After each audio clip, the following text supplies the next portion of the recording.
اعوذ باللہ السمیع العلیم من الشیطان الرجیم بسم اللہ الرحمن الرحیم رب ادخلنی مدخل صدق واخرجنی مخرج صدق واجعل لی من لدنک سلطانا نصیرا سبحان ربک رب العزت عما یصفون وسلام علی المرسلین والحمد للہ رب العالمین فللہ الحمد رب السماوات و رب الارض رب العالمین اللہم صلی علی محمد وعلی آل محمد وبارک وسلم۔ خادم حضرات، پھر ملاقات، پھر آپ سے شناسائی، یہ تواتر زندگی ہے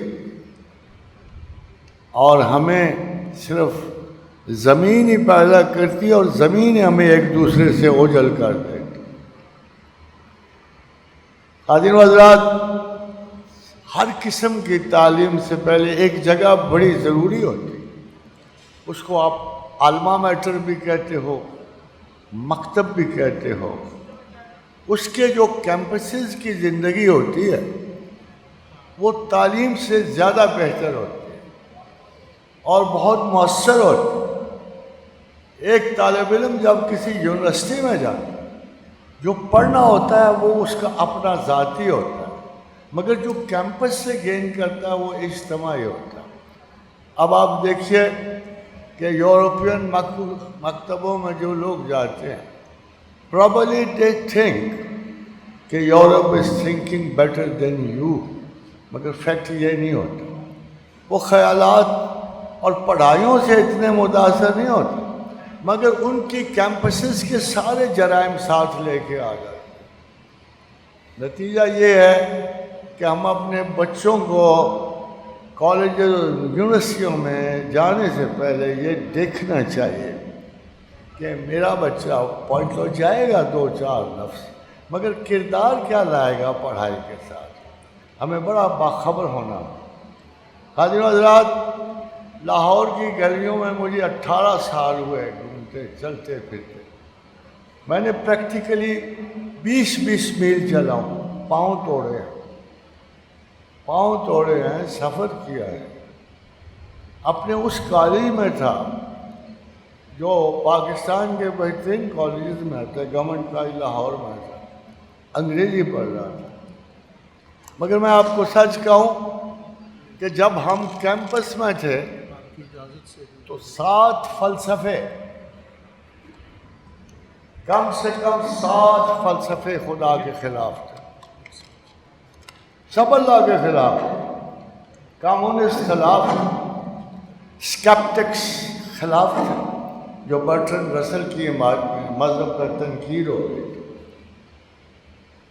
لاجیکل پازیٹیوز خلاف تھے، ایگزسٹینشل فلسفر خلاف تھے۔ یعنی آپ یقین کریں کہ الحاد کے فلسفے بڑے زوروں پہ چلے آ رہے۔ نیچرلی جب 7 بھائی ایک مشورہ دے رہے ہو تو ایک بیچارے کی کیا چلتی۔ But there was another question، یا میں اب سب کے سامنے رکھوں، جس میں بھی غور کر رہا۔ میرے لیکن جب یہ شک اور شبہ کے فلسفے چلے تو میرے دل میں یہ تھی کہ اتنی مدتوں سے چلتا ہوا خدا کا تصور بھی تو کوئی حقیقت رکھتا ہوگا۔ آخر صدیوں سے، جب سے آدم نے خروج پایا، جب سے آدم جنت سے نکلے، تب سے ایک خدا کا تصور تو چل رہا ہے۔ اگر یہ مصدقہ نہ ہو تو کس نے اس پہ ریسرچ کیا؟ اصول مذہب یہ ہے یا اصول فکر یہ ہے کہ اب کسی بھی چیز کی تلاش تو کرو نا، ڈھونڈو تو صحیح نا۔ جب ڈھونڈنے سے تھک جاؤ گے تو کہو گے میرا یہ اعلان ہے، مذہب کو نہیں۔ تو یہ آپ اعلان کرنے والے تبھی بنو گے نا جب آپ یقین ہوگا کہ میں تھک ہار چکا ہوں، ڈھونڈ چکا ہوں۔ قارئین حضرات، میرے ذہن میں ایک سوال وہ آپ کو بھی پیش کر رہا ہوں۔ میری عمر اس وقت آپ کے جوانوں جیسی تھی، ایسے تو میرا دعویٰ ہے اب بھی ویسے ہی ہوں، مگر اس وقت میری عمر کیا ہوگی، 20-21 برس ہو۔ I want to ask you one question, کیا وہ میرے والا سوال جو میرے ذہن میں اٹھتا تھا آپ کے ذہن میں بھی کبھی اٹھا؟ اور سوال پتہ کیا تھا کہ ایم آئی اے اسپونٹینیس گروتھ اور somebody planted me؟ میرا سوال یہ تھا کہ میں خود بخود اگی ہوئی مخلوق ہوں یا مجھے کسی نے اس زمین پہ اگایا ہے؟ سچی بات پوچھو تو یہ زندگی کے آغاز میں یہ سوال میرے لیے قیامت کا باعث۔ میں آزاد رہنا چاہتا ہوں، باغی، منکر، اپنی مرضی والا۔ میرا خیال تھا کہ میں بہت پڑھا لکھا ہوں باقیوں کے نسبت، میرا دعویٰ تھا، جھوٹا یا سچا۔ تو مجھے یہ سوال تنگ کرتا، کیوں کہ اگر میں آج خود اگا ہوا ہوں تو مجھ پہ، میری آزادی پہ کوئی حکمران نہیں۔ سچ ہے نا؟ اگر میں اپنی خود بخود پیدائش ہوں تو مجھ پہ نہ کسی پیغمبر کا بوجھ ہے، نہ خدا کا بوجھ ہے، نہ کسی وائس کا بوجھ ہے، نہ کسی نمرود کا بوجھ ہے، میں آزاد ہوں۔ پھر مجھے کائنات کی ساری چیزیں اپنے دماغ سے طے کرنی ہے، درخت کو درخت کرنا ہے، چاندی کو چاندی، سونا کو سونا کرنا، پھر میں آزاد ہوں۔ مگر اگر کسی نے مجھے پلانٹ کیا، اگر یہ درخت کسی نے لگایا اور یہ پودا کسی نے اگایا ہے تو پھر تو میں آزاد تو نہیں نہ ہو سکتا۔ میری کیاری بھی تو اسی نے بنائی ہوگی، مجھے پانی بھی تو اسی نے دیا ہوگا، زمین اسی نے تخلیق کی ہوگی، آسمان اسی نے تخلیق کیا گیا۔ خادین و حضرات، اب دوسرا سوال، جب میری آزادی اتنی محدود ہو جائے تو میں کس سے مدد لوں؟ جستجو میں کون میرے کام آئے گا؟ کیا کوئی یونیورسٹی کا PhD فلاسفر کام آئے گا؟ کوئی بھی نہیں کام آئے گا۔ کیا کوئی ٹاپ ٹیکنیشین جو ہے وہ کام آئے گا؟ نہیں آئے گا۔ اس مشین کا تو بنانے والا ہی کوئی اور لگتا ہے، اس کے مکینکس کہاں سے ملے؟ میری اپنی ذات کے مکینکس کہاں سے ملے؟ کس سے جا کے پوچھوں گا مجھ میں کیا خرابی ہے، مجھ میں یہ ڈیفیکٹ کیوں آیا؟ خادم حضرات، آپ اندازہ کہ جس کو تصوف کہتے ہیں، بہت سارے لوگ ان پڑھ ہیں، اور اتفاق یہ ہے کہ تھوڑی سی ذہانت اخبار نویسوں کو چلی گئی۔ یہ اتنی خطرناک چیز ہے ذہانت، اگر گدھے میں چلی جائے تو وہ گھوڑا بن جائے گا، اتنی خطرناک۔ یہ پسترین مخلوق میں ڈال دو بادشاہ بن جائے گا۔ اگر بندروں میں ہوتی تو آج کائنات کے مالک ہو۔ اتنی خطرناک شے ہے یہ عقل اور ذہانت۔ ہم میں آئے گی تو ہم ضرور تو کریں گے نا۔ شاعر کو دیکھو نا، ہلکا شیر کہتا ہے، آنکھیں اوپر کرے، مستی میں چلا جاتا ہے، ایسے لگتا ہے اس کی قیامت ڈھہ رہی ہے، ایک فضول شاہ شیر کہنے میں ہوتا ہے۔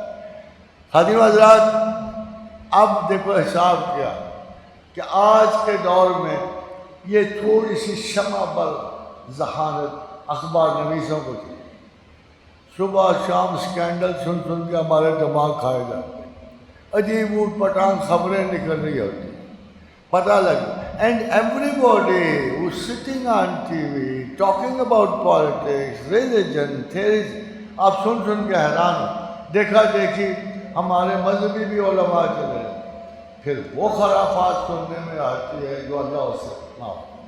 کوئی ابو بکر و عمر جیسی شخصیوں پہ اعتراض، کوئی سید حجویر پہ اعتراض کر رہا، اور کیا واہیات قسم کے اعتراض۔ میں نے ایک مولوی کو دیکھا کہ حضرت پہ اعتراض کر رہا تھا کہ بایزید کے بارے میں، بایزید کا کیوں اتنا ذکر کرتی ہیں، بایزید کے نام میں یزید ہے۔ اس نالائق کو یہ نہیں پتا کہ 4 مرتبہ تو قرآن میں بھی یہ لفظ آیا یزیدنا کو۔ کیا ایک احمد کی وجہ سے آپ لینگویج ختم کر دیتے؟ کیا ایک مکار کی وجہ سے آپ ساری زبان پہ پانی پھیر دیتے؟ اور یہ جو کتنی مرتبہ ہر جگہ ایک بہت بڑے صحابی جو یرموک میں لشکر کو لیڈ کر رہے تھے، جو سب سے بڑی جنگ تھی، اس کا نام بھی یزید تھا.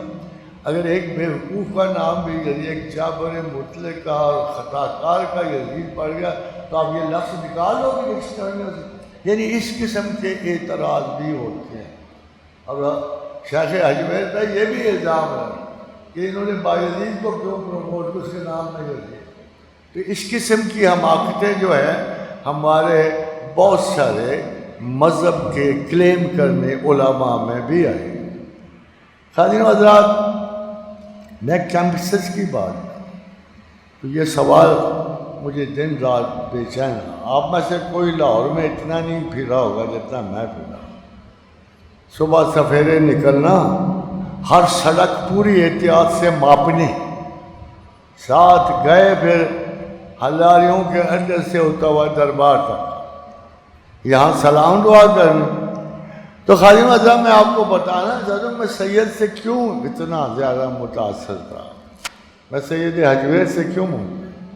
ایکچولی تصوف میں بہت سلسلے ہیں، موسٹلی ان سلسلوں کا تناسب ایموشن کو جاتا ہے، جذبوں کو جاتا ہے.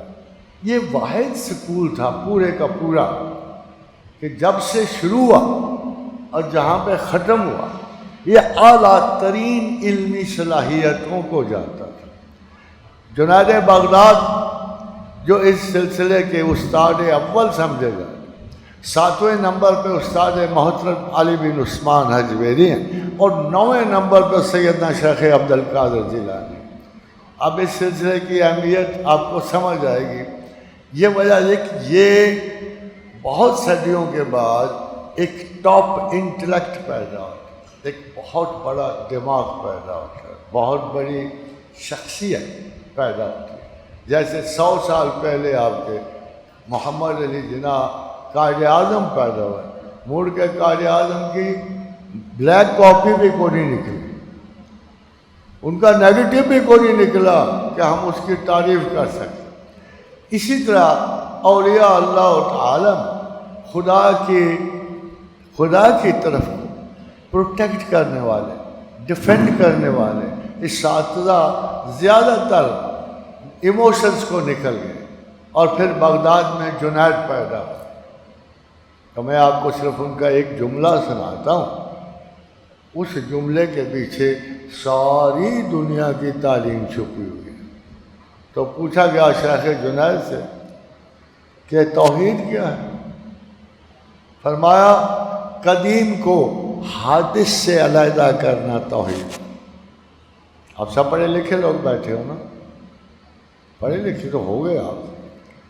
فرمایا قدیم کو حادث سے علیحدہ کرنا توحید ہے.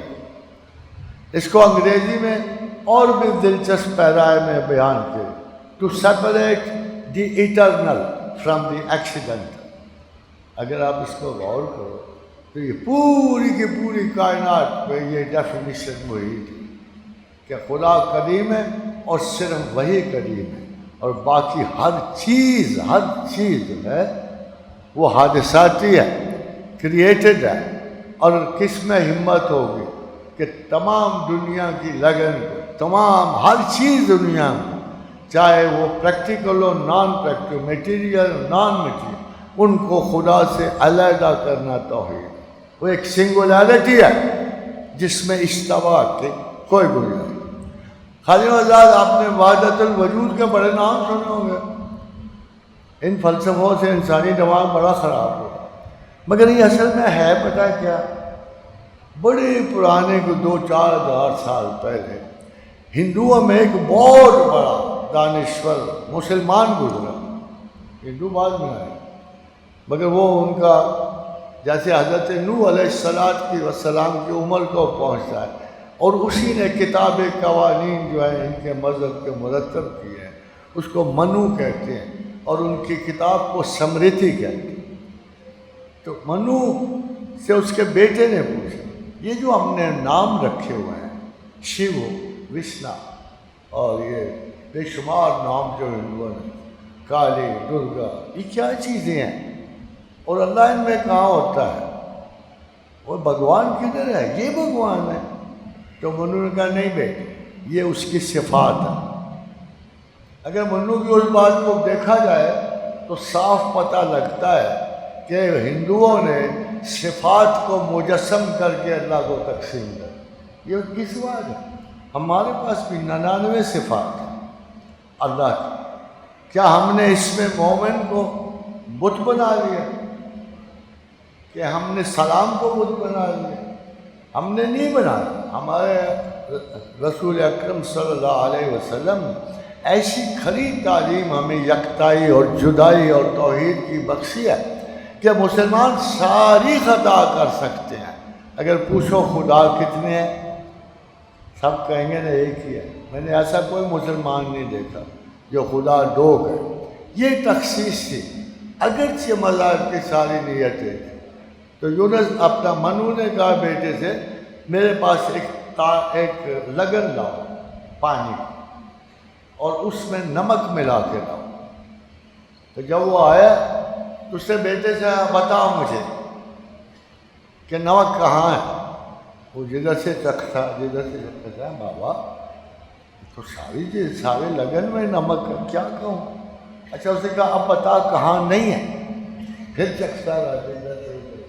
اس نے کہا بابا ایسی تو کوئی جگہ نہیں۔ اس نے کہا وہ عالم جبروت کا مالک، وہ صاحب مخلوقات اپنی مخلوقات میں ایسے ہی ہے کہ تمہیں کہیں فکس ہوتا نظر نہیں آئے گا اور کہیں نہ ہونے کا بھی امکان نہیں۔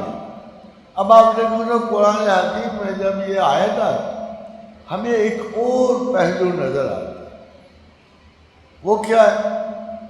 تو خداوند کریم کہتے ہیں هو الاول والآخر والظاہر والباطن۔ کوئی اور نکر رہ جاتی؟ وہی اول ہے، وہی آخر ہے، وہی ظاہر ہے، وہی باطن ہے۔ تو اس کے بعد کوئی شاید رہ جاتی ہے ان چاروں کونوں سے نکل کے جس کے بارے میں ہم کہیں خدا وہاں ہے کہ نہیں ہے؟ تو کہتا ہے هو الاول والآخر والظاہر والباطن وهو بكل شيء علیم۔ وہ ہر چیز سے آگاہ ہے، علم رکھتا ہے۔ خالی وضاحت آج سائنٹیفک دور ہے، آج ہمیں اللہ بہتر نظر آتا ہے تو بے ویریفائی۔ اس وقت قصے کہانیاں تھیں، داستانیں تھیں، علم پورا نہیں ہوا تھا۔ آج ہمیں اللہ بہتر نظر آتا ہے بیکاز آج ہمیں پتہ لگ رہا ہے کہ خدا کتنا بڑا سائنس ہے۔ آج پتہ لگ گیا کہ اس کے ان دو لفظوں کا مطلب کیا ہے، انہ حکیم علیم۔ علم کہتے ہیں اصول، حکمت کہتے ہیں اس کی ایکسیکیوشن۔ یہ تمام کائنات اس کا ذرہ ذرہ محتاج حکمت پروردگار۔ خادم آزاد شروع میں اگر خدا نہ بھی ہوتا تو مجھے خدا کے تصور سے بڑا پیار تھا، میں سوچا ہونا چاہیے۔ تو پھر میری سارے ریسرچ کا دباؤ چلا گیا، میں کسی نہ کسی طریقے سے میں اس کے وجود تک نہیں پہنچ سکتا۔ مجھے بتا رہا جس خدا کا ایک سورج گرہن میں میری آنکھیں اندھی کر دیتا ہے، میں اس کو کیا دیکھتا؟ مجھے پتا رہا کہ اس کے 70,000 حجابات نوری ہیں، 70,000 حجابات ناری ہیں۔ میں تو ان میں سے ایک شعاع نہیں دیکھ سکتا، نہ میں الٹرا وائٹ دیکھ پا رہا، کہ الٹرا وائٹ مرغا دیکھ رہا ہے صبح فرشتے کو، میں نہیں دیکھ پا رہا۔ کتا انفرا ریڈ کی وجہ سے شیطان دیکھ لیتا ہے، میں نہیں دیکھ۔ تو مجھے یہ سمجھنا ہے کہ بطور انسان میں اپنی کن کمزوریوں کا شکار ہوں۔ مجھے پتہ ہونا چاہیے کہ میری انسانی مجبوریاں کیا ہیں۔ میں اللہ کو نہیں دیکھ سکتا مگر میں اللہ کی موجودگی پا سکتا ہوں۔ میں وجود پہ گفتگو نہیں کر، ہمارے پاس 100-200% نہیں، 1,000,000% بھی آپ کرو تو خدا کی موجودگی کے ثبوت موجود۔ یہ الگ بات ہے کہ ہم قرآن کو اس طرح نہیں پڑھتے جیسے ہمیں پڑھنا، کوئی بھی نہیں پڑھتا۔ یہ جو بڑا ایک سائنس مشہور ہوا فلاسفر برٹرینڈ رسل بہت مشہور ہوا، تو اس نے مذہب میں بڑے اعتراض کیے مذہب یہ ہیں، مذہب وہ ہیں. اس نے بیسیکلی کرسچینٹی پہ کی ہے، اور اس نے بتایا کہ تورات میں یہ خرابیاں، یہ غلطیاں ہیں، اور وہ جینوئن بھی تھی. تو اس کو کسی نے خط لکھا، خط لکھ کے اس سے کہا کہ Russell have you ever read the Quran, کہ تم نے کبھی قرآن بھی پڑھا؟ اب اس عظیم فلاسفر کی حماقت اور جھوٹ دیکھو کیا ہے. ہمارے لوگ بہت متاثر ہیں اس سے. رسل کو اسی طرح لیتے ہیں جیسے قرآن کا پارا پڑھ رہے ہیں. تو اس کو پوچھا کہ ہیو یو ریڈ دی قرآن، اور اس جاہل مطلق کا جواب سن لو باوجود عظیم ترین فلسفی ہونے. دیکھا why should I, all gospel truth is alike. یہ اس کا جواب تھا. کیوں پڑھوں؟ ساری مذہبی کتابیں ایک ہی تو ہوتی ہیں، اور رب کعبہ کی قسم ہے کہ قرآن میں اور باقی کتابوں میں زمین و آسمان، وہ داستان سرائی ہے، اس میں ڈائریکٹ خدا بولتا ہے. اب دیکھیں یہ فرق تھوڑا ہے. اس میں خدا پر خود بولتا ہے، اول و آخر بولتا ہے، اس کو کلیم کرتا ہے میری کتاب. اور باقی تمام کتابیں جبریل کے لائے ہوئے قرآن کی تحریف ہے، جو قوموں نے بدل دی، جو لوگوں نے بدل دی، جو علماء دین نے بدل دی. باقی تو وہ کتابیں ہیں، مگر اس کتاب کو خدا کلیم کرتا ہے کہ یہ میری ہے. اگر فرض کر یہ اس کی ہے تو خاتم رضا آپ کا کام ہی آسان ہو جاتا ہے. اگر یہ قرآن خدا کا قرآن تو پھر آپ کا کام آسان ہی ہو جاتا. ایک آیت غلط ثابت کر لو، جان چھڑا لو. یہی ہوتا ہے نا. وہ بھائی خدا تو غلط بیانی نہیں نہ کر سکتا. خدا اگر یہ کہہ رہا ہے یہ میری کتاب ہے تو پھر اس میں غلطی ہو سکتی ہے. کوئی فیکٹ اور فگر کی غلطی ہو سکتی ہے، کوئی انفارمیشن غلط ہو سکتی ہے. کبھی نہیں ہو سکتی. پڑھنے والے ہو تو جاؤ پڑھو. اور میں نے بھی پڑھنا شروع کیا. میں تو مارا گیا، سچی بات. میں بڑا ٹینس تھا. تو میں اس وقت ایک ایسا فلسفہ پڑھ رہا تھا جس نے یہ کہا کہ خدا کے بارے میں کوئی ڈیٹا نہیں. کوئی ڈیٹا تو بہت ساری ہیں. کیسے کپڑے پہنتا ہے، کیسے مانگ نکالتا ہے، کیسے بین بجاتا ہے، بہت ڈیٹا ہوتا ہے. کوئی نہ کوئی تو مل جائے گا. تو اس کا دعویٰ لاجیکل پازیٹیوسٹ کا یہ تھا کہ خدا کے بارے میں کوئی ڈیٹا. تو مجھے اچانک ایک دن خیال آیا، یار 350 صفحے کی کتاب ڈیٹا نہیں ہوتی. سب سے بڑا ڈیٹا تو یہی ہوتا ہے. وہ اللہ کا سب سے بڑا ڈیٹا تو قرآن ہے. اتنے سارے لفظ خدا کے، تو پھر ہم اس کو کیوں نہیں چیک کر رہے؟ اس غلط فہمی میں میں نے قرآن کھول دیا.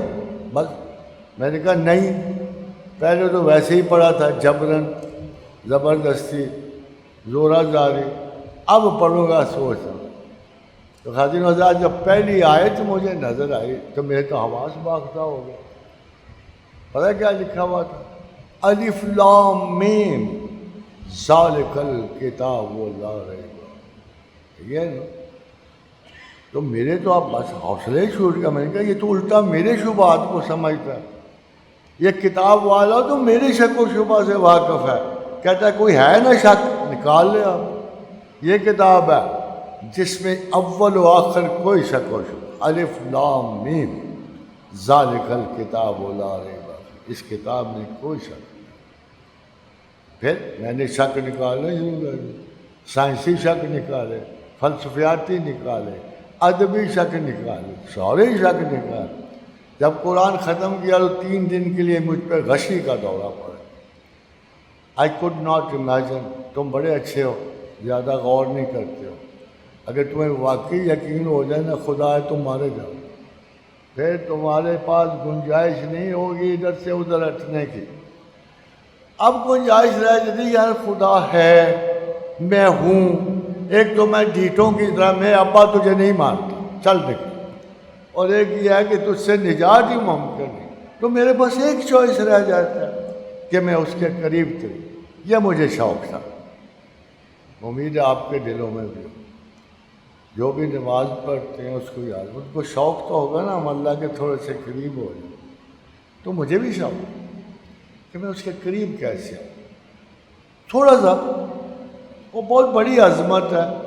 ہم تو اپنے حقیرانہ سطح سے تھوڑا اوپر اٹھنا چاہتے ہیں. تو پھر میں نے دیکھا کہ میں نے قرآن کے کہا اتلو ما اوحی الیک من الکتاب، کہ کتاب کی تلاوت کر. کتاب میں پتہ لگ جائے گا. اگر تم مجھے پسند کرتے ہو نا، مگر تم ہمیشہ کہتے ہو اللہ ہماری توبہ قبول کرے گا، اللہ ہمارا تحفہ قبول کرے گا، اللہ کیا حسن کو مانتا ہے، اللہ کیا جدت پسندی کو جانتا ہے، اللہ کیا ترقی انسان کا گواہ ہے. ہمیں بہت سارے سوال آتے ہیں. اللہ کیا یوروپین انٹلیکٹ سے نیچے ہے یا اوپر ہے؟ ہمارے بہت سارے بیوقوف یہ خیال کرتے. تو پھر خدا آپ کو جواب ان جو جواب دیتا ہے نا کہ خدا کس سے محبت رکھتا ہے، اگر غور کرو تو مشرق و مغرب میں ایک معیار. اگر یہاں بخیل ہے وہاں بھی بخیل ہے، اگر یہاں کو بدکار ہے وہاں بھی بدکار. بلکہ ایک انگریز خاتون نے جب مجھ سے پوچھا نا ایک سوال، تو میں نے کہا تم نے بہت ترقی کر لی ہے، ابھی تک 7,000 سالہ پرانا گناہ ابھی بھی تمہارے پاس شدت سے بڑھ رہا ہے. عاد و سمود کی خطا میں ابھی بھی تو ساری قومیں مبتلا ہے. پومپیائی کی ڈسٹرکشن کا باعث بننے والی جہالت ابھی بھی تم میں موجود ہے.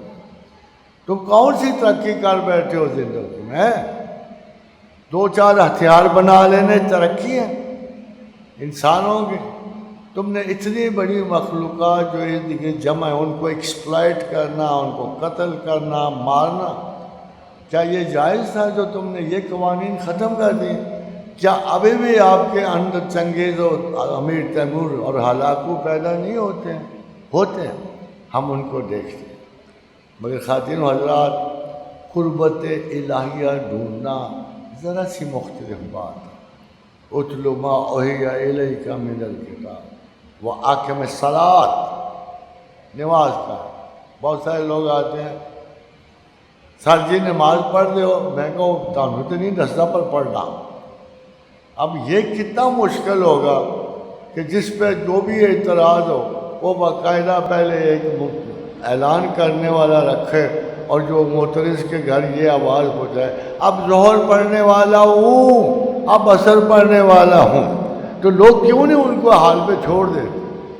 کیوں نہیں اعتبار کر لیتے کہ جو شدید ترین محبتوں میں مبتلا ہوتے ہیں وہ محبوب کی ذرا سی خواہش کا بطلان بھی نہیں کر سکتے؟ چلو پڑھ لیتے ہیں. پھر کہا نہیں کافی نہیں ہے، وہ حاکم صلاۃ اور نماز کا. ان الصلاۃ تنہی عن الفحشاء والمنکر. یہ بہت ساری جسمانی رکاوٹیں ڈال دیتی ہے اخلاق کے.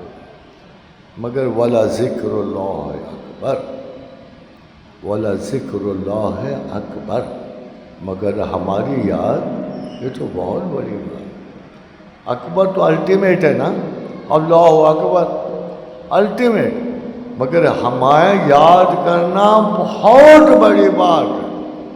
اب دیکھو ہمارے علماء سے کچھ کہتے ہیں. میں ایک دفعہ علماء کا ایک وفد آ گئے کہ سر آپ تسبیح بتاتے ہیں.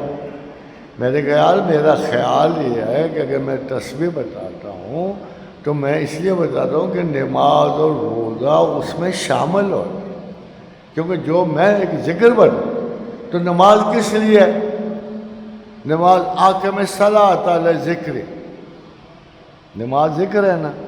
قرآن کہتا ہے کہ حاکم الصلاۃ علی ذکر، نماز میرے ذکر کے لیے قائم کرو.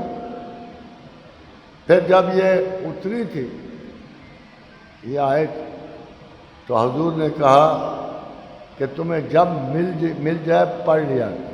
تو اس دن صحاب اتنے خوش تھے کہ ہمیں اس میں ایک فریڈم ملی ہے کہ اگر خدا نہ خواستہ مس بھی ہو جائے تو چھوڑا نہ کرو، کیونکہ یہ خالی پریکٹس نہیں ہے، یہ خالی اٹھنا بیٹھنا نہیں ہے، بلکہ اس میں خدا کا ذکر شامل. حاکم الصلاۃ علی ذکر، نماز میرے ذکر کے لیے قائم. اس طرح قرآن کو ذکر کا نحن نزلنا الذکر وإنا لہ مالا حافظین، کہ ہم نے اس کو ذکر کو نازل کیا اور ہم ہی اس کی حفاظت کرنے والے۔ تو خادم حضرات، اگر دیکھا جائے تو یاد ایک اعلیٰ ترین ڈگری پہ یاد خدا ہے، یہ اعلیٰ ترین ڈگری یاد خدا کی ہے۔ نماز ہے، پھر کتاب ہے، نماز ہے، اور یہ اعلیٰ ترین ڈگری کہ تم تنہائی میں منافق نہیں ہو سکتے۔ ایک منافق بھی کھڑا ہو کے نماز پڑھ سکتا ہے، پڑھتے رہے ہیں مدینہ میں، مگر یاد ایک ایسی چیز ہے، تنہائی کی یاد، اس میں منافقت نہیں ہو سکتی، یا پڑھو گے یا نہیں پڑھو گے، یہ ہو سکتا ہے۔ مگر جو بھی اذیت میں مبتلا ہوا، جس کا دل بھی محبوب کا متلاشی ہوا، جس کو بھی آرزو وصال ہوئی، وہ ضرور جائے گا تنہائی میں، اس کے آنسو بھی بہیں گے اور وہ ذکر خدا میں مبتلا بھی ہوگا۔ اور یہ بھی سن، یہ واحد ہے، خدا کی یاد واحد ہے، جو اسی وقت ریکارڈ ہوتی ہے، اسی وقت جواب دیا جاتا ہے۔ یہ خدا کا وعدہ ہے، کوئی چیز اتنی گارنٹیڈ نہیں ہے جتنی یہ ہے، فَاذْكُرُونِي اذکر۔ جو ہی تمہارے منہ سے اللہ نکلے گا، اللہ میں کہے گا اے میرے بندے، کیا ہے؟ جو ہی میری زبان سے ذکر خدا نکلے گا، اسی وقت سے خدا آپ کو اپنی یادداشت کے صفحوں میں محفوظ کر لے۔ تو آپ کی عادت ہو گئی ہے بڑی چیزوں کو چھوٹا سمجھنا اور چھوٹی کو بڑا کرنا۔ ان روٹینز کو کیوں امپورٹنٹ سمجھتے ہو اتنا؟ اپنے تعلق خدا کو کیوں نہیں سمجھتے؟ یہ باقی چیزیں چلتی آئیں۔ اور یہ بھی سن، الحمدللہ میں نے خدا کو کبھی کسی کو تکلیف دیتا ہوا سمجھتا ہے۔ آئی نو ہم، میں اس کو قرآن سے جانتا ہوں، میں اس کی عادتیں اچھی طرح جانتا ہوں۔ یہ قرآن اللہ کی عادات کا خلاصہ ہی ہے۔ وہ کہتا ہے ما یفعل اللہ بعذابکم، مجھے کیا پڑی ہے تمہیں عذاب دوں؟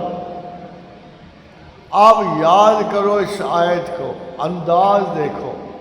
یہ انداز اس وقت ہوتا ہے جب آپ بار بار اللہ سے کہہ رہے اللہ آپ نے تکلیف بھی دی، اپنا وہ کہتا ہے یار پاگل ہو تم، ما یفعل اللہ بعذابکم، میں کسی کو تکلیف نہیں دیتا، میں نہیں دیتا اگر تم ان شکرتم و آمنتم، اگر تم میری یاد والے ہو، اگر تم میری یاد والے ہو۔ شکر ہمیشہ یاد خدا کے معنوں میں آیا ہے، شکر ہمیشہ فاذکرونی اذکر، تم مجھے یاد کرو میں تمہیں یاد کروں، واشکروا لی ولا تکفرون، تم مجھے مانتے رہو، مجھے یاد کرتے رہو، میرا انکار نہ کرو تو میں کبھی تمہیں تکلیف نہیں دوں۔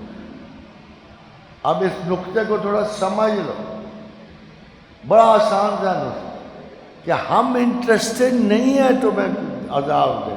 یہ مت گلا کیا کرو اللہ نے ہمیں مصیبتوں میں ڈالا، یہ اسی ایک وجہ سے ہے، ان شکرتم و آمنتم، اگر تم ہمیں مانو اور ہم پہ ایمان صاف ستھرا رکھ لو، یہ سنے سنائے ایمان کو چھٹی رہو، جب تک تم مجھے یاد کرتے رہو گے تو ہم تمہیں عذاب نہیں کریں، تکلیف نہیں۔ عذاب اور عذاب کا صیغہ ایک ہے، حیرانی کی بات ہے،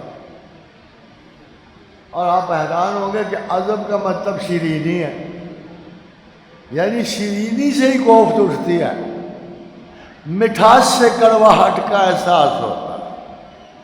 اس دوستی میں فراق ہے، دوستی میں ہجر ہے، وصال کی اصل لذت فراق میں ہے۔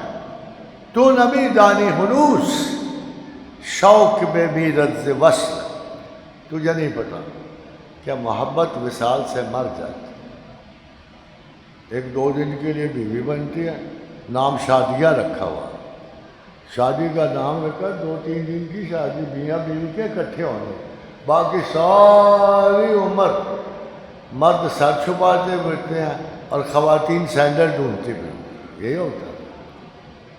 یہ 2 دن کی خوشی کو تم شادی کہتے ہیں؟ انا للہ و انا الیہ راجعون۔ یہ دیکھو تم کیسے اپنی آزادیاں قربان، مگر خدا کے ہاں، اللہ کے ہاں آپ کا بڑا جواز کلیئر ہے۔ اس کے قریب جانا ہو تو ایک تھوڑا سے خلوص سے، ذرا یہ خلوص اتنا امپورٹنٹ ہے کہ اس کا ذکر بار بار اللہ کا۔ وہ پوچھا گیا جی کون بچے گا، مخلوقات عالم میں سے کون بچے گا؟ اے اللہ تعالیٰ تیری نیچے 9 آبادیات میں سے کون بچ کے تیرے پاس پہنچے گا؟ تو فرمایا یہ جو میں نے شیطان رہے، شیطان نہیں ہے، یہ بھی بتا دوں آپ، یہ ایک super most anti human scientist ہے، اردو کا پٹھا ہے پورا، یہ آپ کو بخشے گا نہیں، آپ نے اس کے اسٹیٹس میں قبضہ کیا۔ اب بتا بائبل کا کیا تصور ہے شیطان، کہ he was the most virtuous, the most handsome, the most maneuverability اس کے پاس، ٹاپ کلاس۔ ہوا یہ، اس کا خیال تھا کہ مجھ پہ کوئی کیمرہ نہیں لگا ہوا، اس کا یہ خیال کہ میں خدا کی نگرانی سے تھوڑا سا بات۔ تو ایک دن آپ نے آپ کو دیکھا تو اس نے بقول بائبل ایک جملہ بولا، can't I be a God? میں نہیں خدا ہو سکتا۔ یار آئینہ دیکھ رہا تھا، بڑا ماشاء اللہ شاندار حسین ترین جنات اور فرشتوں میں سے، تو اس نے دیکھا کہ میں نہیں خدا ہو سکتا۔ اس کا خیال تھا میرا جملہ کوئی نہیں سمجھا۔ وہ جو سننے والا ہے اسے بعد میں بتایا کہ یہ میں نے سن لیا، میں اس کی نیت دیکھ رہا، انی عالم ما تبدون، میں عالم ہوں اس چیز کا جسے تم نہیں جان، جو تم چھپاتے ہو، انی عالم ما تبدون، جو تمہارے دل میں، ما کنتم تکتمون، اور تم چھپائے گئے، تم 1000 سال جو ہے اپنے عشق کو سینے چھپائے پھرتے ہو، معشوق جان جاتا ہے، اس کو خبر ہو جاتی ہے کہ یہ پھٹیچر میری تلاش میں ہے، سمجھے، یہ جانتا ہے۔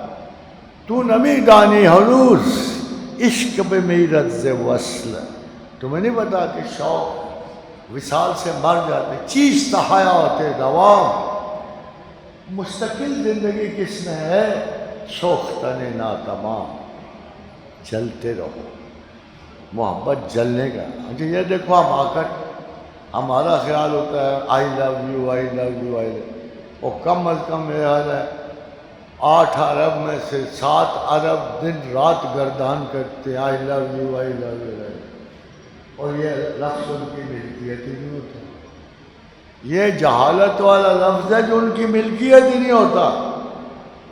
خداوند کریم فرماتے ہیں تم میں سے کوئی محبت کر ہی نہیں سکتا، پھر کیا کرو گے، یا پھر ہماری محبت کیا ہوگی، ہم کیا کرتے بیٹے؟ یہ یاد رکھ، کوئی ایموشن تمہارا نہیں ہوتا، یہ دی ادر سائڈ آف، جیسے آپ کا جسم آپ کا نہیں ہے۔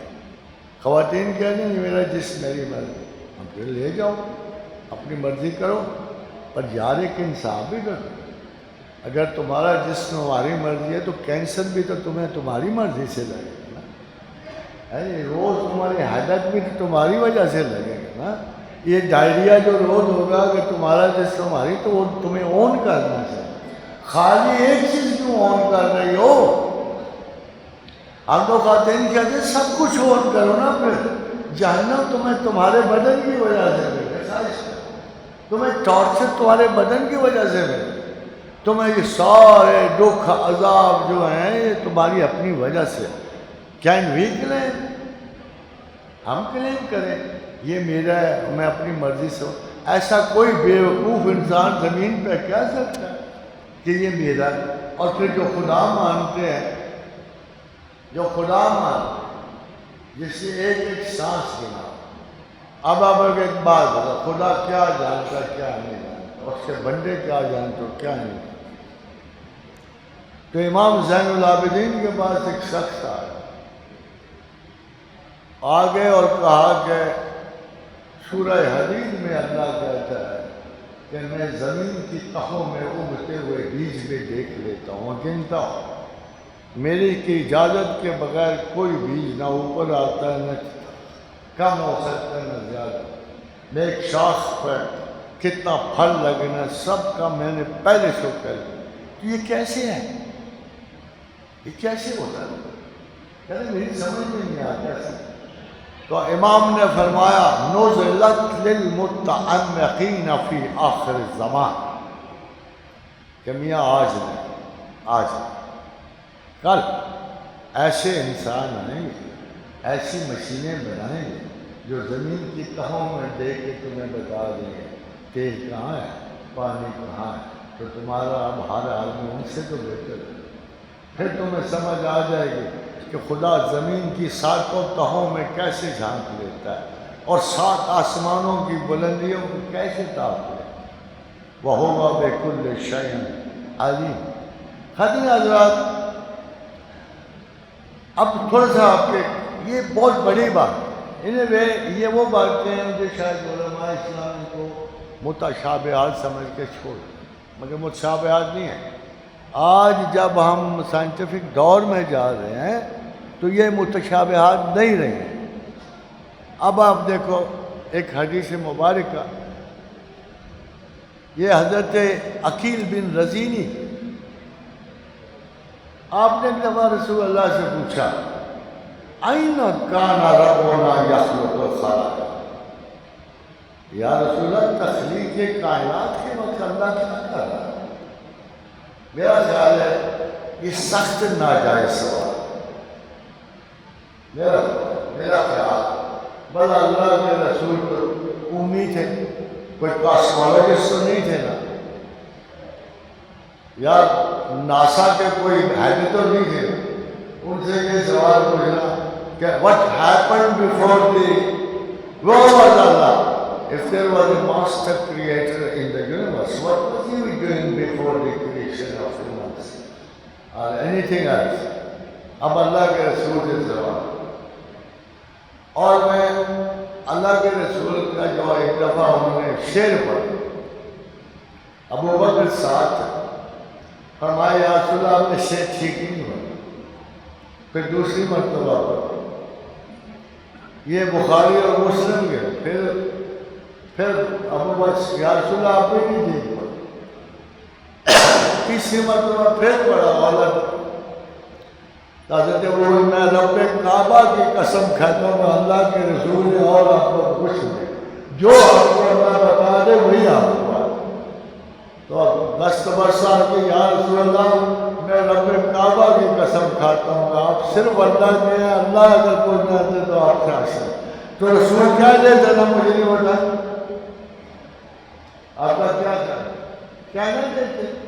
جب اس نے سوال پوچھا اَيْنَ كَانَ رَبُّنَا يَخْلُقُ الْخَلَقَ، کہ تسخیر کائنات سے creation of universe, what was God doing before Big Bang? Simple. What was God doing after Big Bang? تو اللہ کے رسول نے یہ نہیں کہا، فرمایا کَانَ فِي أَمَانٍ تَحْتَهُ هَوَىٰ وَكَمَا فَوْقَهُ هَوَىٰ، کہ وہ گہرے تاریک بادلوں میں تھا، اس کے اوپر بھی ہوائیں تھیں اور نیچے بھی ہوائیں تھیں۔ آپ کو پتہ ہے حیرت انگیز بات کیا ہے؟ یہ بات آج کے دور کے تمام جدید سائنسدان متفق ہیں کہ before the things were created huge clouds were there، صدیم ان کو بولتے، اور وہ ماسچرائز گیسز کے تھے۔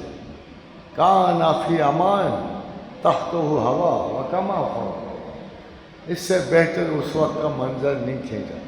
مگر اس میں ایک اور بات دیکھیے آپ، یہ محاورہ تن نہیں ہے، کان فی امان، تو سمجھ آتی آپ، وہ بادلوں میں تھا۔ تو یہ خدا کے لیے ضروری نہیں ہے، آپ اس کا سائز نہیں ماپ سکتے، وہ مختصر ہونا یا بڑا ہونا یہ اس کی اپنی حکمت ہے۔ کسی کا کائنات میں بالا میں نظر آنا اس کی اپنی حکمت، کسی 7 آسمانوں سے بڑا ہونا اس کی اپنی حکمت، اور کسی ایک ذرہ ہیچ مقدار میں وہ جیسے ایک تازہ ذرہ نکلا، تو میں اپنے سلسلے کے ایک شیخ کی بات کروں، کتنے بڑے ذہانتوں کے مالک ہوتے ہیں۔ میں گورنمنٹ کالج میں پڑھ رہا تھا تو میرا استاد میرے پاس آیا، میرا اپنا جیلانی کامران تھے، بہت اچھے تھے۔ کہنے لگے یار گل سننا تیرے سوا بندے گل کا جواب نہیں۔ شیخ عبدالقادر 2 گلاں کیتیاں نے، میں نہیں سمجھ آئی، یہ 2 کلیم بڑے عجیب جے ہیں، تو لوگ پھر صحیح اعتراض کرتے۔ تو میں کہا بتائیے وہ کیا ہے؟ تو کہنے شیخ نے کہا ہے کہ مجھے اللہ نے ساری کائنات ایک ذرے شکل میں میری ہتھیلی پہ دکھائی۔ یہ شیخ ہے، شیخ کا دعویٰ کہ مجھے اپنی ساری تخلیقات اور کائنات ایک ذرے کی شکل میں مجھے میری ہتھیلی پہ دکھائی۔ اور دوسرا کہ وقت آنے سے پہلے مجھ سے اجازت طلب کرتا آؤں بنا، تو میرے استاد کو کہا ایک سوال کا جواب آتا ہے، ایک کا ابھی نہیں آتا، یہ وقت ہے بڑھے گا تو کہہ رہا وہ کیا؟ میں نے کہا دیکھو اللہ نے حدیث قدسی ہے، رسول اللہ صلی اللہ علیہ وسلم نے فرمایا کہ جب اللہ کو بہت زیادہ یاد کرتا ہے تو خدا اس کے ہاتھ پاؤں بن جاتا ہے، خدا اس کی زبان بن جاتا ہے، اس کا خیال بن جاتا ہے، اس کا دل بن جاتا ہے، پھر اس کے منہ سے جو نکلے گا وہی ہوگا۔ ہمیں حیرانی لگتی ہے مگر خدا اس پہ ٹوٹل کنٹرول رکھتا ہے۔ کیا خدا دماغوں پہ کنٹرول نہیں رکھتا؟ ہر ذی حیات کی ذہن پہ خدا کا کنٹرول ہے۔ یہ قرآن میں اسے اللہ نے قرآن میں کہ تمام دعوت کہ ایسا وما کوئی ایسا ذی حیات نہیں ہے زمین، وما من دابۃ فی الارض الا هو آخذ بناصیتہا، جسے میں نے ماتھے سے نہیں تھاما۔ حضرت اللہ ہمارے سارے لوگ ماتھے سے ماتھا ہی بلا دیتے ہیں، یہ پرانی بات ہے، اس کو سمجھ نہیں آ رہی خدا نے ماتھے کا نام کیوں دیا۔ اگر آپ کو پتہ ہے ماتھے کے پیچھے کیا ہوتا ہے؟ یہ صرف اس لیئر کے پیچھے تمام برین جو سوچنے والا ہے، فیصلہ کرنے والا ہے، فرنٹل لوب ہوتی ہے اس کے پیچھے۔ 100 پہلے زمانے میں، ابھی 15-20 سال پہلے کہتے تھے 100 بلین سیل کا یہ حصہ ہے، اب اس میں کچھ بلین بڑھ گئے، 1 ارب سیلز کا یہ مجموعہ ہے جو پیچھے ہمارے اس دماغ پیچھے ہے، اس کو فرنٹل لوب کہتے ہیں۔ اور اللہ کہہ رہا ہے کہ تمہارے ڈیسیژن میکنگ برین پہ بڑی دور سے میرا ایک ریموٹ کنٹرول جاتا ہے۔ ڈاکٹر مارکس جرمنی میں تجربے کر رہا تو وہ خوفزدہ ہو گیا، وہ برین اسپیشلسٹ ہے، وہ کہتا ہے اگر میں تم لوگوں کو بتاؤں کہ تمہارے کسی بندے کے پاس فری ول نہیں ہے تو تم مجھے زندہ مار دو، مگر فیکٹ یہ ہے کہ تم پہ کہا کس کے پاس فری ول نہیں۔ وہ کہتا ہے 6 سیکنڈ پہلے کوئی فیصلہ کرنے سے پہلے آسمان سے یا بیرونی ایک دباؤ آتا ہے ڈسیشن کا، وہ تمہارے تمام بنائے ہوئے فیصلے منقطع کر دیتے ہیں، اور وہی فیصلہ ہوتا ہے جو پیچھے سے آتا ہے۔ یہ ہے وما من دابۃ، یہ وہ ہے جس کے وما من دابۃ فی الارض الا هو آخذ بناصیتہا، یہ ہے وہ کنٹرول کہ تمام ذی حیات پہ میرا ایک ریموٹ کنٹرول ہے، تمہارے برین ایلیمنٹ پہ جاتا ہے۔ اب قرآن کی آیتیں بہتر سمجھ آئیں۔ خاطر آزاد میں افسوس سے نہیں کہتا، زمانہ ہوتا۔ اب ظاہر ہے کہ میں اب راضی کی صفت نہیں بیان کر سکتا۔ اب سنو ہمارے پیچھے کیا ہوتا، کیوں انہوں نے قرآن کو بائن ہی کوٹ کیوں نہیں کیا؟ مجھے یہ گلا ہے مجھے، کیوں یونانی فلسفے کو کوٹ کرتے؟ آج کے دن میں آ رہا، میں کیا تعریف ہوں، میں ساکریٹس کو داد دیتا ہوں، مگر یہ جو عالم وقت کر رہا ہے اس کی کیسے تعریف ہو؟ میں اس شخص کی تعریف کروں گا جو اتنا بڑا سیانہ ہو کر آپ ایک پائتھن گاڈس کے پاس چلا جاتا ہے۔ ایک مندر تھا جس میں ایک فیمیل اژدہا کو دیوتا مانا جاتا ہے۔ ساکریٹس اس سے پوچھتا چلے گیا کہ ہم میں سب سے زیادہ لائق کون ہے، یہ اسے پوچھے گا۔ او بھائی اس بندے کو آپ بہت بڑا رہنما سمجھ، کیا ارسطاٹل کے حقائق آپ کو نہیں پتا؟ یہ ہم نے غلطی سے وہ ہیرو سنے اور ہمیں سزا یہ ملی ہے کہ ہم قرآن کو پراپر پڑھنا سمجھنا بھول گئے۔ قرآن نے کیا کہا؟ دیکھو عجیب و غریب بات، ہمیں سائنس دھوکہ دیتی رہی، قرآن سچ کہتا ہے۔ ہم اتنے جاہل تھے، ہمارے مڈل ایجز کے مسلمانوں نے زحمت ہی نہیں کی یار ساتھ قرآن کو بول 100 قبل مسیح میں 100 قبل مسیح میں ٹولمی نے، جس کو آپ بطلیموس کہتے تو کہا کہ زمین ساکت ہے۔ سن لی سب نے؟ میں ابھی قرآن نہیں بتاؤں گا۔ 1542 میں کوپرنیکس اور گیلیلیو نے یہ تھیسس غلط ثابت، ساری دنیا انہیں کو مار رہی، عرب ان کو مار رہا تھا، عجب ان کو مار رہا۔ اس نے کیا کہا کہ زمین نہیں سورج ساکت ہے۔ اب ذرا بیچ میں چل کے یہ فاصلہ دیکھ لو، آپ سائنس کی مان رہے، کبھی کہہ رہے تھے زمین ساکت ہے، کبھی کہہ رہے تھے سورج ساکت ہے۔ قرآن کیا کہہ رہا ہے؟ وَسَخَّرَ الشَّمْسَ وَالْقَمَرَ، چاند ستارے سب مسخر ہیں، کُلٌّ یجری لِأَجَلٍ مُّسَمًّى، یہ تمام چل رہے ہیں وقت مقرر۔ حاضرین حضرات، میں بہت سارے لوگوں سے مجھے یہ سوچ پیش کر، تم نے 1980 میں مانا ہے کہ every thing is moving in the universe. یہ جو 1500 برس پہلے کتاب کہے تھے کُلٌّ یجری لِأَجَلٍ مُّسَمًّى، میں نہیں کہتا تم خدا مانو، مجھے سورس کرتا ہے۔ یہ کون سی سورس ہے جو اتنی بڑی سائنسی حقیقت کو 1500 برس پہلے مان رہی ہے اور تم اسے سمجھے ہی نہیں؟ مسلمانوں نے نگلیکٹ کر دیا کہ وہ تو سائنسدان ہے، یہ تو مذہب کی کتاب ہے۔ یہ سب سے بڑی غلطی ہے۔ اس لیے میں نے کہا تھا کہ قرآن کتاب تخلیق ہے، it's a manual of 7 universes, 7 earths and 7 skies.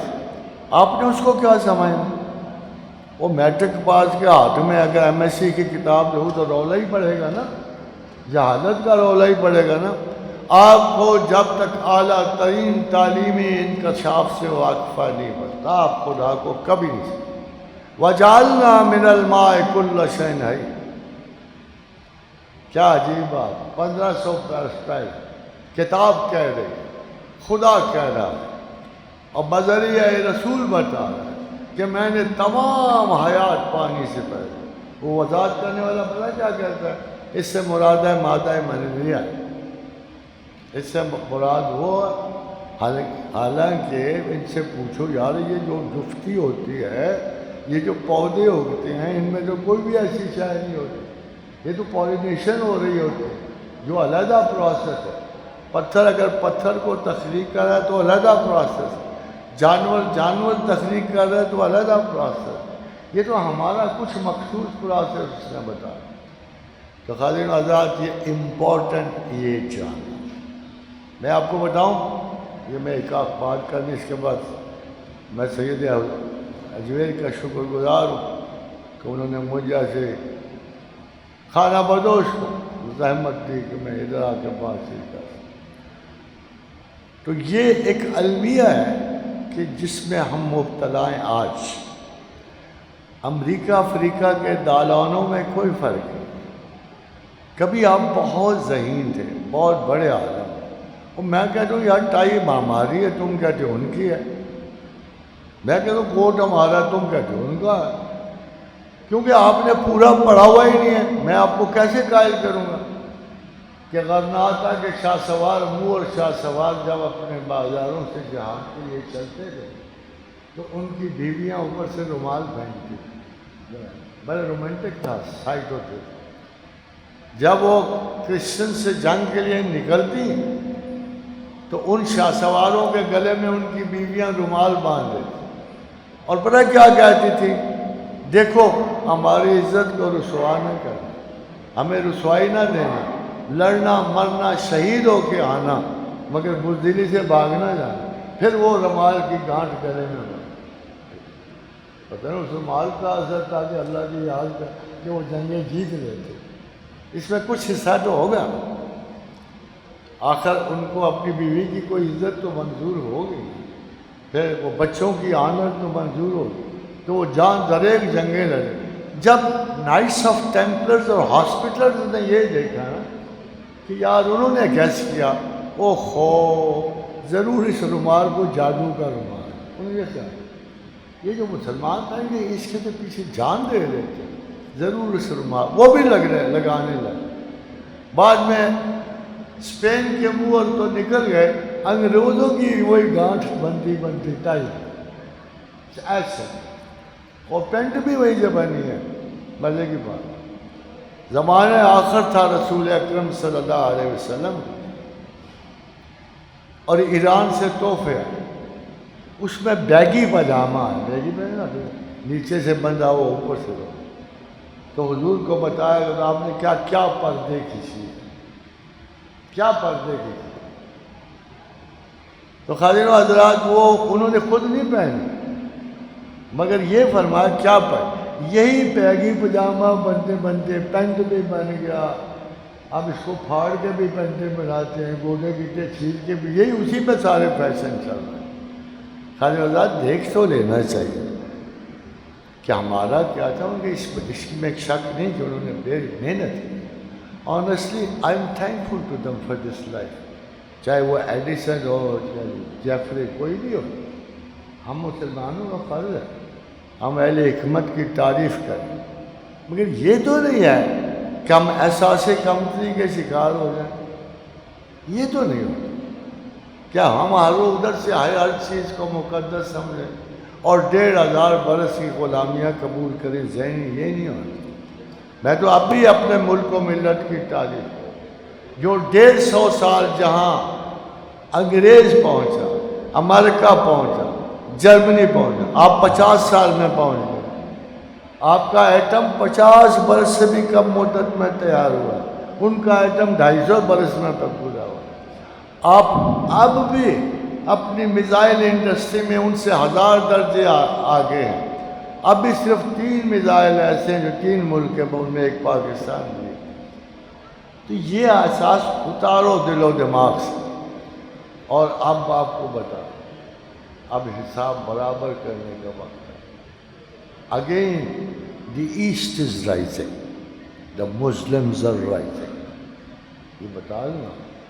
اب ان ملکوں میں جا کے جھانک کے دیکھ لو. اب ان ملکوں سے اللہ نے ان کی ساری برکت اٹھا. یہ پتہ کیوں یورپ کو برکت تھی؟ یہ پیغمبر کی دعا کی وجہ سے. جب تم پیغمبر ہی کو بھول جاؤ گے تو برکت بھی تو اٹھ جائے گی نا. آپ کو یاد نہیں حضرت عیسیٰ علیہ السلام نے کیا کہا؟ اللہم ربنا انزلنا علیہم مائدۃ من السماء تکون عیدا لنا اولنا وآخرنا وآیۃ منک وارزقنا وانت خیر الرازقین. یہ تو ان کے پیغمبر کی دعا لگی ہوئی تھی. کیا اللہ اگلوں کو پچھلوں کو ان کے لیے خوشی کا بات، ان کو رزق عطا فرما.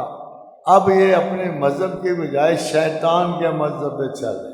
اب یہ قانون بنا رہے ہیں، وہ قانون جس پہ خدا نے قوموں کی قومیں الٹ، وہ قانون ان کو نہیں. خدا کے اتنی بھی برداشت نہیں ہے. یہ میں بتا دوں، سب سے بڑھ کر صبر اللہ کا. تم بھی کیسے صبر کرو گے؟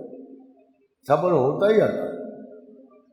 ہمارا بھی صبر اسی کے ساتھ، مگر یہ نہیں برداشت ہو سکتا. یہ خدا کہتا ہے تم نے وہ کام نکالے ہیں جو پہلے کسی امت میں نہیں تھے. میں نشان زدہ پتھروں سے تم کو ماروں. پتھر کو ذرا میزائل میں بدل ہے. مجھے اسرائیل کا وجود نہیں نظر آتا. پتہ مجھے بہت جلد اس کا ایک بچہ بھی نہیں بچتا. I know they are hurrying towards annihilation. They are hurrying. ایک بندہ اتنی جلدی اپنی موت کی خواہش نہیں کرتا جتنا اسرائیل کرتا ہے. They are hurrying towards annihilation. یہ اپنے انجام کی طرف بھاگتے ہوئے دوڑتے ہوئے جا رہے ہیں. خادم حضرات، میں جنیدیہ سے خصوصی انس و محبت رکھتا ہوں. مجھے کوئی زندہ شیخ تو نہیں نصیب، مگر مجھے پتا کیوں میرا استاد پسند ہے. میں نے ایسا استاد ہی کون دیکھا سچ پوچھ. اپنی غلطیوں کو علم بنا کے پیش. یہ وہ استاد خدا معاف کرے. شیخ فرماتے ہیں ان محافل میں خدا آپ کو بھی معاف کرے جہاں عورتیں چھتوں سے ٹنگی ہوتی ہیں اور بے ریش لونڈے مجلسوں میں بیٹھے ہوتے ہیں اور علماء وہاں تصوف کے سبق دے رہے ہیں. خدا معاف کرے. شیخ کہتے ہیں میں بھی ان مجلسوں میں کبھی کا شکار ہوں، مگر مجھ پہ غلطی آشکار ہو. مجھے پتہ لگ گیا کہ یہ بھی نفسانی وجاہتوں کا ایک سلسلہ ہے اور میں ان کو ترک کروں. مجھے بہت اس لیے پسند. یہ وہ استاد ہے جو ہر چیز کو علم میں بدل دے. میں ایک پری چہرہ کا نادیدہ عاشق ہوا. قریب تھا کہ زہد و اتقا سے محروم ہو جاتا کہ پھر اللہ نے مجھ پہ کرم فرمایا. میں بھی کہہ سکتا شاید یہ ہم سب پہ گزرتے، مگر آپ پہ گزرے آپ نے اسے علم بنا دیا. ہم پہ گزرے ہم نے اسے جہالت بنا. ہم نے عذر تراشا، ہم نے خطاؤں سے انکار کر، ہم تسلیمات سے عاجز ہو گئے. ہمارے اثر پھر آمکانہ ہو. آپ کو اللہ نے عزت و بزرگی بخشی کیونکہ آپ نے لوگوں کا خیال. اب تن سے ہی عظمت کی خواہشیں نکال. اب کو پتا ہے کسی شخص سے پوچھا میں جا رہا ہوں، ابھی کدھر جا رہے ہو؟ کہتا حضرت میں تو اتنے سال آپ کو کرامت ہی نہیں دیکھی. اس کے جواب میں حضرت نے علمی جواب دیا اور کہا مجھے کبھی خلاف سنت کوئی قدم پہ اٹھاتے دیکھا؟ کہتا نہیں. کہتے پھر اس سے بڑی کرامت کیا ہوگی؟ یہ بہت بڑا استاد ہے. فرینکلی ٹیلنگ سیدنا علی بن عثمان حجویری ایک سنگولر تھا. آپ حیران ہوں گے کہ دنیا کی 32 لینگویجز میں ان کے ترجمے ہیں اور مسلم تصوف پہ ان کو اتھارٹی مانا جاتا ہے. حالانکہ ہمارے شیخ عبد القادر جیلانی کم نہیں ہے، اس سلسلے کا ہر استاد ہی نرالا. مگر سید حجویر کے بعد 1000 سال تک یہ سلسلہ معدوم ہو گیا تھا. چلے ادھر رہ گیا، ٹرانساکشانہ میں رہ گیا. وہ شیخ جب آئے تو خواجہ ابو الفضل ختلی جو تھے وہ اس وقت غزنی میں اور ٹرانساکشانہ میں، اور وہیں سے ارشادات پا کے جہاں انڈیا میں اس وقت کوئی بھی سلسلہ جنیدیہ کا شیخ نہیں. وجہ یہ ہے to be very true as a student of the school of thought, یہ صرف علم پسند ہے. یہ صرف علم پسند ہے. یہ کہتے ہیں کہ بس بات سمجھ آنی چاہیے، اور چونکہ علم عقل ہمارے پاس ذریعہ ہے، فہم ہے، علم اللہ کی طرف سے آتا ہے. تو ان کو اس راز کا پتہ ہے کہ ہم کو کسی نے اگایا ہے.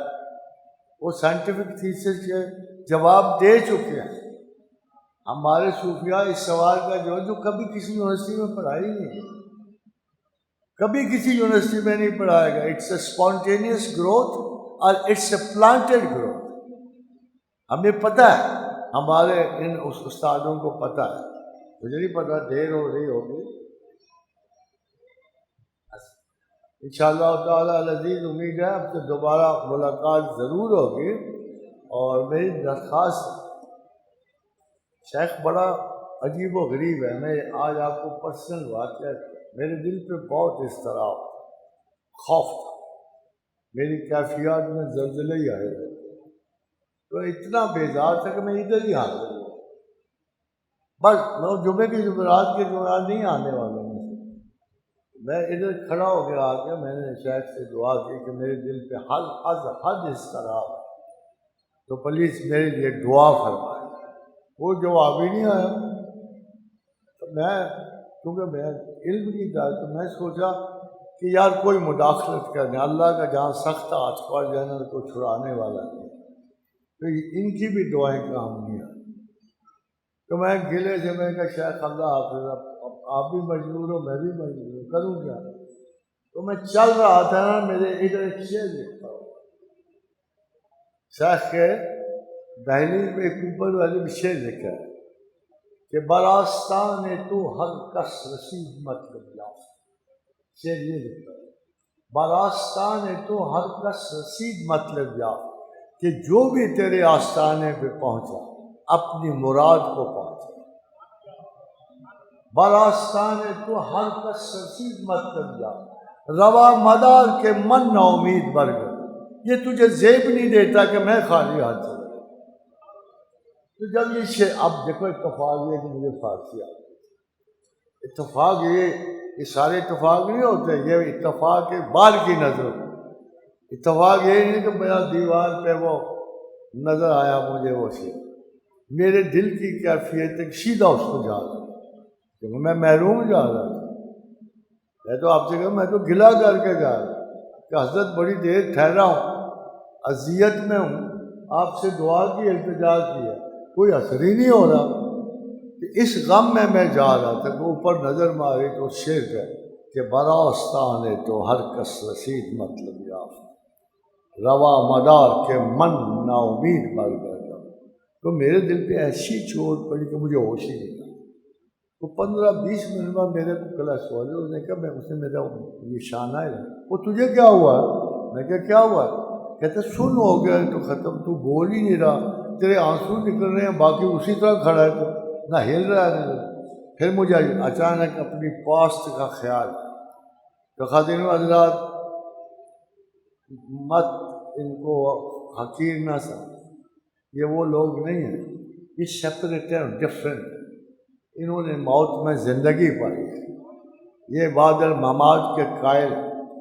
بہت سارے لوگ کہتے ہیں، ایک مولوی محمد حسن صاحب تھے تو ان سے پوچھا گیا کہ شہید جب مرتا ہے تو کون سی چیز زندہ رہتی ہے؟ اب دیکھو بعض مولوی ہمارے بڑے لائق ہوتے ہیں، ان کا یہ جملہ آپ کو وہ اس عشق کی طرح ولا تقولوا لمن یقتل فی سبیل اللہ اموات بل احیاء ولکن لا تشعرون. علم وہ ہوتا ہے جو براہ راست آپ کے دل کو لگے اور آپ کا یار ٹھیک تو یہی ہے. تو ان سے پوچھا گیا ہے کون سی چیز جو ہے وہ پائیدار ہے؟ تو اس نے کہا عقل مند جو چیز مرتی ہے وہی زندہ رہتی ہے نا. انہوں نے آگے جواب میں کہا کہ روح تو نہیں نا مرتی، جو چیز مرتی ہے وہی زندہ ہے. تو اس آیت کا اطلاق جسم پر ہے اور کسی شے پہ نہیں. اس چکر یہ دے رہا تھا کہ بھائی کوئی روح زندہ رہتی.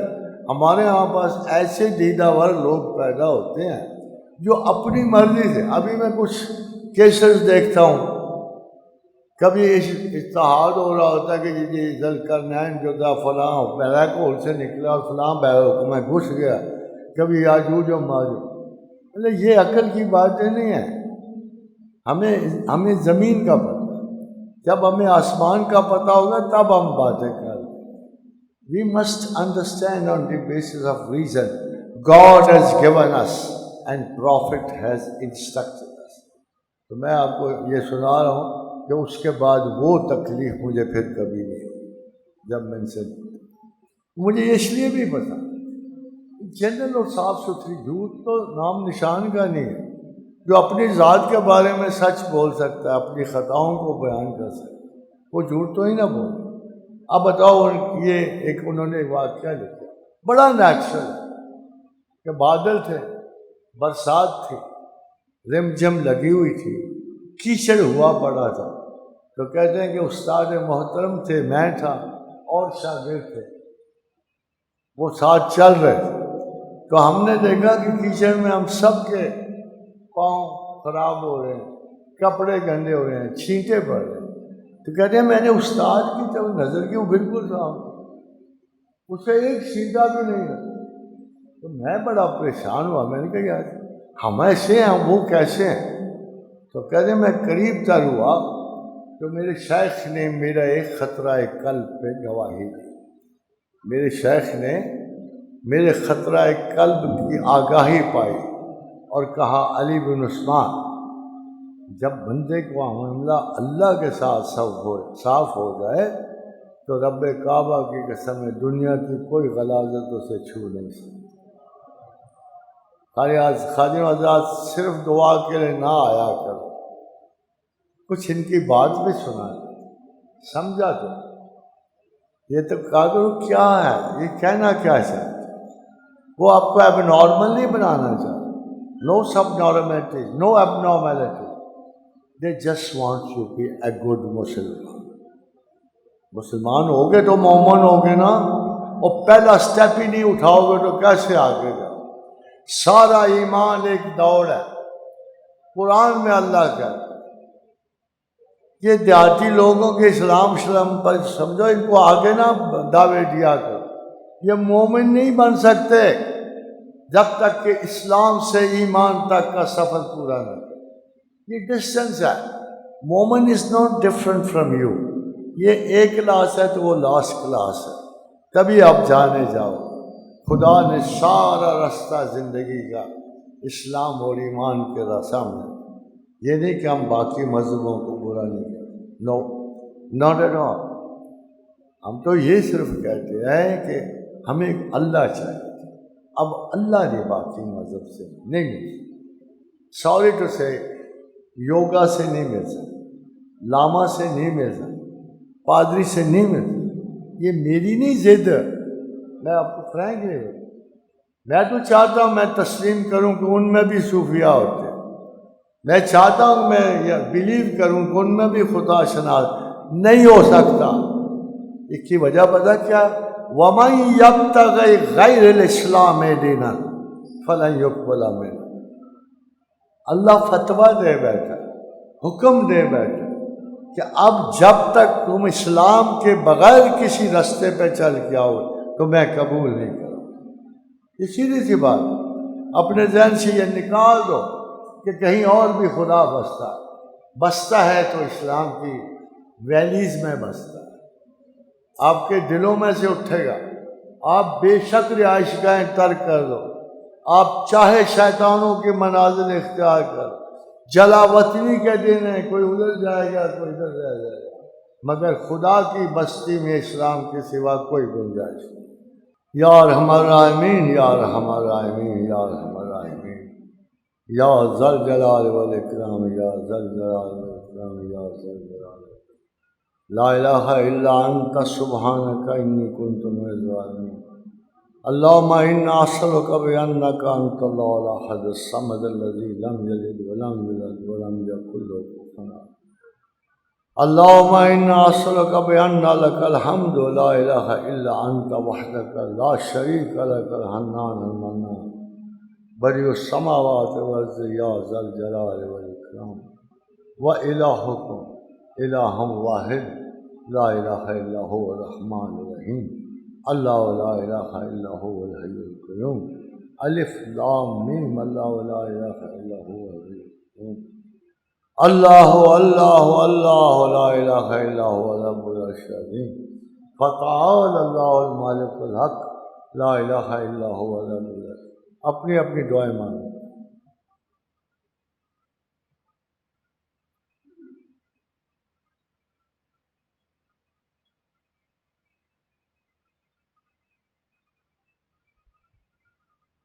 اللہم انا نسألک العفو والعافیت.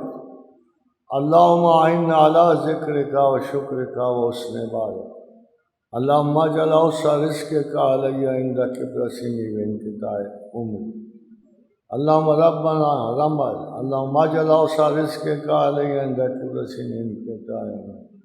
اللہم انا اعوذ بک من الجوع فانہ بئس الرزق واعوذ بک من الخیانۃ فانہ بئس البطانہ. اللہم انا اعوذ بک من البرص والجنون والجذام وسیء الاسقام. ربنا هب لنا من ازواجنا وذريتنا قرۃ اعین واجعلنا للمتقین اماما. اللہم الف بین قلوبنا واصلح ذات بیننا واهدنا سبل السلام.